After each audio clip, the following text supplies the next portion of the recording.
Enter the car, sit in the car, sit in the car, close the car, close the car, seat belt, seat belt, hand brake, hand brake. Get your keys. DJ 1, 2, 3, go.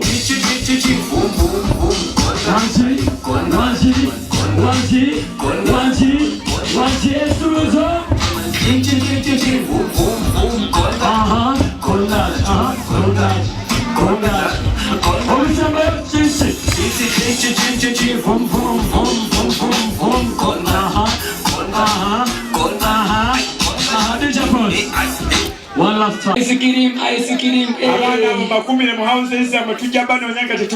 Teachers from different schools representing other different. I am not worthy to break down your names, but I'll just end at the title. But with great humility, let us all join hands and clap for them and honor their praise. P7, P6, yes, we don't make a sound in each corner.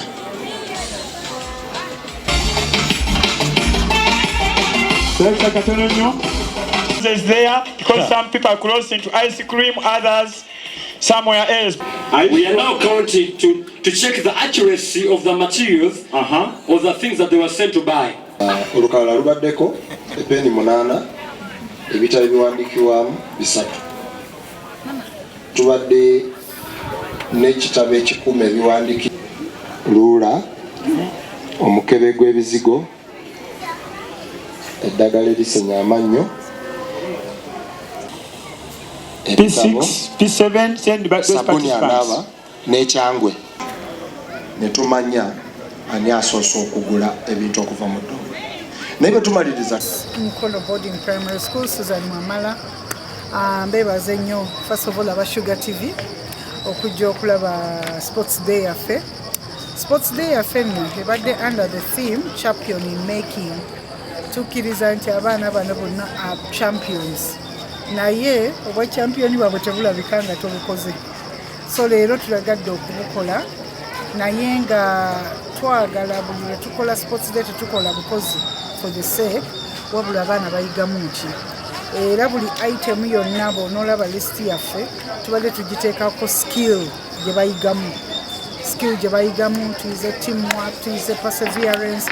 Naddala mu relays zino zinsanyusizza nnyo ng'omwana wadde yasembye naye ng'olaba akola ki adduka nga yakale. Njagala okwebaza ennyo ne ba-teachers ababa trainings betukola nabo here Mukono Boarding with family.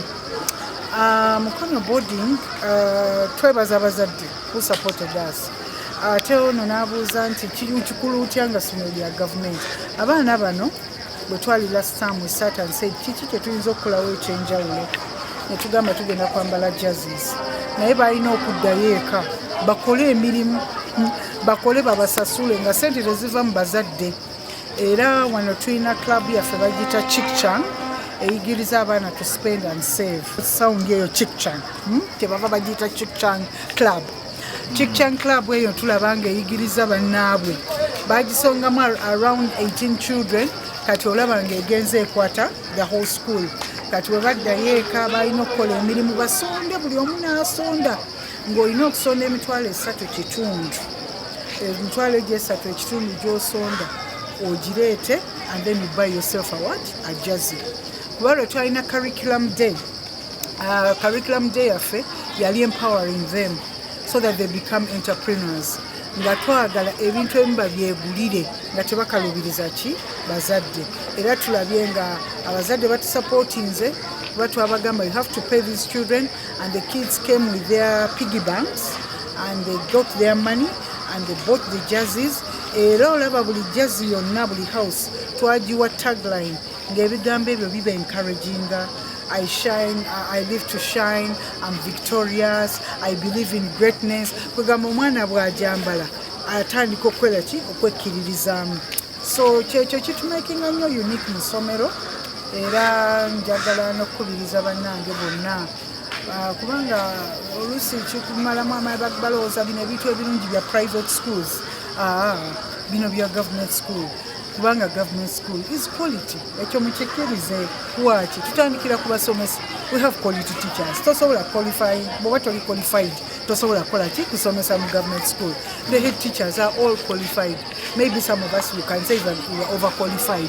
Naye ebyo byonna tubikola nga twagala okwebaza ennyo abazadde baffe abazze abangi yozo balabye babadde amangi n'okwebaza abaana baffe aba participating obulungi ennyo from the beginning up to the last hour. Netwebaza n'ababa trainings bonna ababaddewo ku lwaffe, the parents who have contributed ebintu ebimu obirabanga eby'essente naye nga it has been contribution from the parents. Twagala okubeebaza ennyo. Abaana bano balina ebitone babituulira nga tobayambye bikola ki byolesa. N'olwekyo buli ssomero lyonna buli mwaka funayo akadde abaana bano boolese ki ebitone byabwe. Nabo they will feel important. Abaana abamu, they are not good performers in class. When will they ever be recognized? Maybe because of their talents, they have a day like this one to be acknowledged and recognized. So let us develop talents, let us build talents, and above all, let us make children love school. Ebintu nga bino bye byagaza abaana okubeera kuki ku ssomero. Omwana buli kaseera nga tali mu kusoma kubanga okusoma kwaffe nga bw'okumanyi kutanninga autoba stressinga okubeeraliikiriza, naye olunaku nga luno lumwagaza ennyo kola ki okubeera mu ssomero. N'olwekyo abakulu b'amasomero bonna ate nga nze mbakiikirira, nze mbaweereza, mbasaba ennaku zino tuziteekeremu ddala ki amaanyi. Njagala okwebaza gavumenti anti era bwemugambye nti no ddala yeyo quality ey'abasomesa. Twagala okwebaza gavumenti ya Uganda, especially our president General Kaguta Museveni, webale nnyo to enhance our salaries. Sebo tusiima gavumenti yonna mwebale era twongeddemu amaanyi sebo. Tumanyi tujja kukola obutakuswaza, okwongera omutindo. Essente ezo bazitwongedde bannange, basomesa bannange mu masomero ga gavumenti, twongere omutindo kubanga basuubira nti bwe bongera tusanyusa tujja kuba tetulina kye twekwasa. N'olwekyo olw'essente ezo ffenna tuddeyo twongere omutindo ku masomero gaffe n'abaana bayite, tulekerawo okusuula abaana. Y'engeri yokka gye tujja okulaga nti twebaziza gavumenti olw'okukola ki olw'okutwongeza omusaala, naye nga tubeebaza nnyo.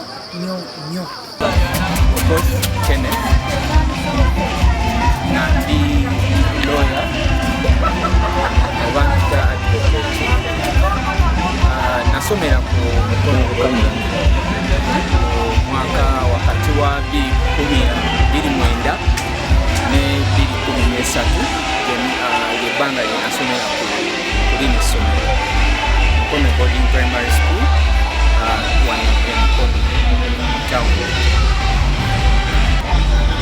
Obubaka bwe nnina eri abazadde bonna abalowooza nti ebitone oba omwana okwetaba mu bintu ebitali directly mu bitabo bye bali okusoma, abazadde abasinga tulina obuzibu nti tusanga nti abaana bano tulowooza bali kuwaba, oba tulowooza we baparticipatinga mu bitone mu by'emikono tulowooza nti tuli kubajja ku mulamwa.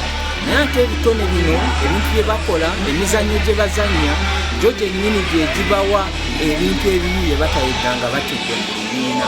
Era bayigira okukolera awamu, bayiga okukolera awamu. Abaana okwetaba mu mizannyo gino nabo bennyini kibawa chansi okukompitinga ne bannaabwe, naye ate nga balina obukugu obubasingako obubasobozesa okulaba nti bafuna emirimu gye baagala. Tulabye abantu nga Kiprotich, tulabye bannabayamizannyo bangi nnyo, naye nga tulabye ba Alanokero gwe nsobola okwogerako nga omuvubuka munnaffe gwe tulabye gwe tukuze tulaba ate nga tubadde naye olw'okuba ebyemizannyo, olw'okuba munnabyabitone, olw'okuba ebyemizannyo byeyasalawo omupiira gwe yasalawo okusoosowaza alongside ebitabo bimusoboseza okutuuka waatuuse. So abazadde bonna mu Uganda mbakubiriza nti omwana womulaba ng'alina obusobozi bonna obutraining ebitone, ng'olaba alina ekitone ky'alina, musapootinge, mu encouraginge, asome nga bwakola n'ekitone kye. Tomanya mu maaso eyo kyekiyinza omubeezaawo. okufuuka ekyo kyayagala okufuuka. Nze Nansasi Sarah Nashal nga ndi wa house ya Nnabagereke wangudde olunaku olwaleero boarding primary school Mukono. Ebimu ku bisoosezza okuwangula bwe bugumu bwe tubadde nabo. Abantu bazze batwogera ebintu eby'enjawulo, abamu batusabidde kisembe, naye Mukama abadde naffe atuwadde obugumu ne tusobola oyitamu ne tusobola owangula. Bazze batwogera bingi naye tusobodde owangula olunaku olwaleero. Abali eyo mu masomero ag'enjawulo mwagale nnyo ebyemizannyo biyamba eyo mu maaso gye bujja. Mwagale nnyo ebyemizannyo bino eno bituyambako ebiseera ebisinga. Naigaro nga kuno tulinako abaana babiri, Danisha in P7 and Judy in P6. Bano abaana basonga isomero it's not a bad school, basomesa bulungi, bafa ku baana baffe mu byonna, kusoma mu healthy, kwegamba it's a good school. Abaana okwongera okwagala ebitone n'abazadde wamu bayambeko abaana baabwe okubayambako okukulaakulanya ebitone byabwe. Kiyinza obutayamba kati, but in future we have seen people banzikulu baani balya ku talents zaabwe, bayambeko abaana babawe ebikozesebwa mu kutumbula ebitone. Abaana basobola okulanga balinamu wakiri ekitone, ayinza obutakola kyasomye wabula ekitone nekimutwala mu maaso. So their parents muyambeko abaana bammwe okutumbula ebitone byabwe, buli omu avumbula omwana kye ekitone kye kiri ki era amuyambeko okufuuka kyo. Yeah, that has been our theme. And this sports day, all the items you have seen have depicted a number of skills that the children have. Cool. And his counsel, Kenneth, a lawyer working in the president's office. So we are so obliged. Kenneth, thank you so much for coming. We decided to invite the old boy who is going to inspire your children. You're welcome. So he's going to talk to us. And then after that, we are going to give out the gifts, and we leave when the sun is still out. And teaching staff for having invited me here to grace this day as a guest of honor. And 2013, that's when I completed my P7. I was here for level my primary. Shortly after that, I joined high school and I pursued my degree in law, which I attained from Makerere University. And I later proceeded and did my postgraduate diploma in legal practice. And I am currently engaged with the Office of the President as of now. That's where I'm working.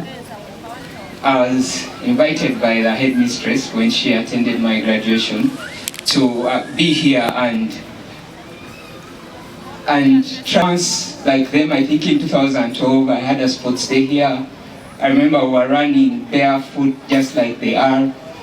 We were doing the same things they are doing. It's just that now they are doing them much better. I'm so grateful that the school has changed. We didn't have the aerobics, we didn't have the track suits, we didn't have a lot of things, but there's a lot of progress. And I believe my colleagues, the old students, and they can testify to that. Today teaches us one thing. I've been seeing the program. Whichever activity these children have been having here is teaching them something. It's teaching them resilience, it's teaching them hard work, it's teaching them teamwork. And I believe the parents here know that these are the skills we need to survive out there. In the job market, in the families, you need these skills. And these are the same skills that the children have been trying to impress us with here. And one thing I can let all the parents know here is once you give your child a good background, just like what I received from my parents, the teachers here, it was a good background and a good foundation. And I believe it's that background and foundation that I received as a child that I was nurtured for from here. I used to sleep in that dormitory. I used to have the same food as you. These are the same teachers that taught me. I remember Madame Dorothy, Madame Wambuzi, Madame Joyce. these are the same teachers, you're going through the same hands, and one thing I can assure you is you will at one time be like any of us, you will at one time be like any of your parents, and you will at one time be like any person you admire in this world. You just have to put in the effort. You just have to put in the effort that you put in. When you fall down, you keep standing up. For the lawyers here, for the teachers here, they know you face different challenges. The challenges is you've been facing here. You've fallen down, you've not lost, but it's the resilience, it's the training, it's what you put in, it's the effort that you put in that you get the output that you desire. So to the young generation here, make your parents proud, do what you can, get out of school, finish the primary level, go back and finish school, and do the career, look for that job that you need. Aim at that, and trust me, you will be there. Madam Headmistress, oh, she has reminded me, I forgot. Good morning, we're having a spelling game in the whole nation. And this girl won the junior club in the whole country. So please, where is the trophy? Medal. The medal, thank you very much, Rebecca, for learning how to spell. Thank you very much. Thank you, Mama. Thank you so much for sponsoring her, and she became the best. And then also congratulate the boy who followed her. Yeah. And all the team that participated, they're amongst us. Will you stand up quickly? They've all excelled and they've got their certificates. So in the senior club, we're P1, P3. Kalungi Dare, Kalmo Innocent, Offa Albert, you have Mutevi, Koyoyo, one as also.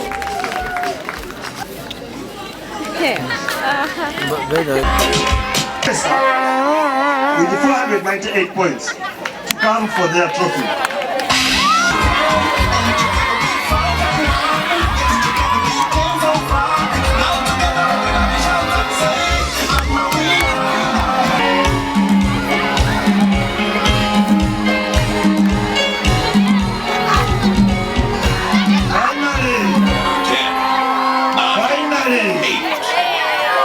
The Giants.